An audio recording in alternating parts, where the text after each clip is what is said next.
So gagawa tayo ng soy chicken, isang klase ng fried chicken Chinese style. Ang unang-una mong ingredients na kukunin o bibilin, syempre chicken. Gagamit tayo ng leg quarter. Hindi tayo pwedeng gumamit ng chicken breast kasi medyo talagang lean yun. Ang gagamitin natin ngayon, ang prefer kong gamitin is leg quarter. Hello mga tol, kamusta kayo dyan? Samahan niyo ako at gagawa ko ng isang napaka-espesyal na putay na gawa sa manok. Siguro mahilig ka sa fried chicken, hindi ba? Gagawa tayo ng isang fried chicken na kakaiba na gagamitan natin ng toyo. Ang kailangan nating manok dito ay yung chicken quarter o yung leg quarter o yung tinatawag na thigh. Ang unang-unang mong gagawin, syempre lilinisin mo o ititrim mo yung excess o extra fat. Tulad niya, yung lalong-lalo na yung dilaw na fats na makikita mo sa chicken leg quarter, kailangan mong tanggalin yan kasi hindi ka aya-ayang kainin yan at marami yang kolesterol. I-trim lamang natin na maigi at iwasang magasgasan o mahiwa yung balat nito para mas kaaya-ayang tingnan pag naluto na ang ating soy chicken o yung tinuyoang manok. Pagkatapos nating linisin yung chicken, ilagay muna to sa loob ng ref kasi gagawa tayo ng isang poaching liquid para dito. Mangangailangan tayo ng isang chicken stock. Kung wala kang chicken stock, pwede ka lang gumamit ng plain water. Lagyan mo to ng mga 4 hanggang 5 star anise, 3 pinitpit na bawang, konting pinitpit na luya, konting sibuyas, tapos mga ilang piraso ng pamintang buo. Ito optional lang guys, hoisin sauce, pwedeng wala rin ito, pero kung meron kayo, pwede mo rin siyang lagyan para extra flavor. Isa ring optional guys ang black vinegar. Kung wala nito, pwede ring wala, pwede ring plain vinegar na lang. Pero kung meron, for extra fancy flavor, lagay nyo na rin. Ito isa pang optional guys, yung mirin. Kung wala kayong makitang mirin, pwede kayong gumamit ng Chinese rice wine, yung tinatawag na shaoxing wine.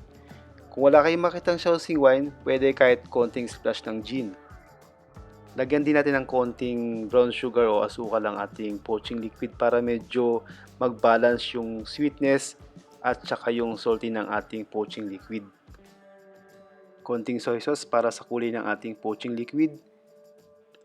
Konting asin to enhance all the flavors na nilagay natin sa ating poaching liquid.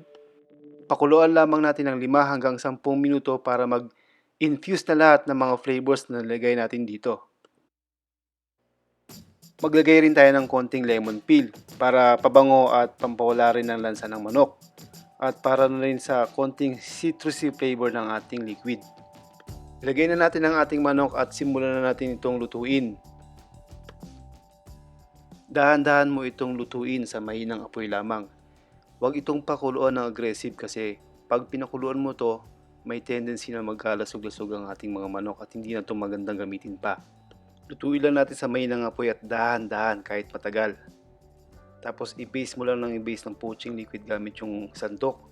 Malalaman mo lang na luto na ito kapag medyo firm na o medyo matigas na yung laman. Tapos iahon mo na ito sa isang wire rack o yung cooling rack. Ingatan lang natin huwag masira yung balat pati na rin yung laman ng manok habang iniaahaw natin ito mula sa poaching liquid. Pagkatapos ay palamigin ito ng bahagya bago lutuin muli.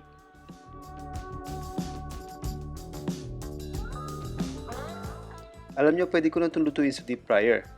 Kaso hindi siya pwedeng lutuin sa deep fryer kasi nga aggressive yung pagluluto ng deep frying.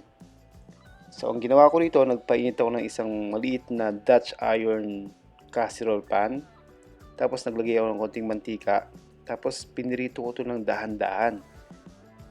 Tapos binaste ko ito ng binaste ng mantika. Katulad ng nakikita nyo yan. Hanggang sa lumutong o mag-crispy na yung balat at maging golden brown na yung kulay. Lutuin mo ito ng 165 degree para sa internal temperature ng ating fried chicken. Kasi ito yung ideal temperature para dito. Lutuin mo ito hanggang sa maging golden brown na ang ating manok. At gagawa tayo ng sauce na mula dun sa pinagpakuluan natin ng manok. Remember yung ating poaching liquid? Doon tayo gagawa o kukuha ng base para sa ating sauce. Pagsamahin lamang ang butter at konting harina sa isang maliit na pan at lutuin ito ng dahan-dahan hanggang sa maging golden brown na. Ang tawag sa paste na to ay bland roux. Dito nang haluin ng maubuti hanggang sa maging golden brown ang ating roux. Binuhos ko na rito yung poaching liquid na pinakukuluan natin kanina at gumamit ako rito ng salaan para masala yung mga aromatics na nilagay natin doon sa ating poaching liquid. At habang kumukulo yung sauce, haluin mo ito ng haluin gamit yung kutsara o wire whisk para ma-eliminate yung trace ng roux o wala tayong makitang lump ng roux dun sa ating sauce. Lagyan mo ito ng konting butter para mas maging malinamnam pa ang ating gravy. At isalin na natin ang ating sauce sa isang malinis na sauce bowl para ready na ang lahat. Tapos ay i-chop na natin o hiwa-hiwain natin ng pira-piraso ang ating soy chicken. Ingat lang sa pag-chop guys ha, kasi hindi kasama ang daliri sa ating soy chicken. So yan, ready na yung ating soy chicken. Nakita nyo naman yung balat, crispy at yung laman juicy pa. So ganyan ang karakteristik ng soy chicken mga tol. At pag natikman nyo to, malaki ang pagkakahalin tulad niya sa Peking duck. Soy chicken, super easy hindi ba? Kaya wag ka na magpatumpik-tumpik pa. I-try mo na to o gawin mo to sa sarili mong kusina para matikman mo ang lasa ng napakasarap na soy chicken a la Ben-Hur.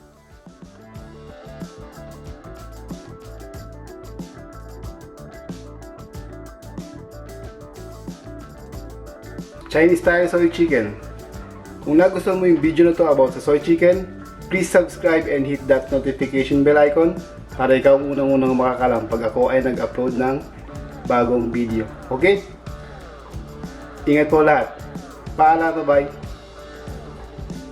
Peace out.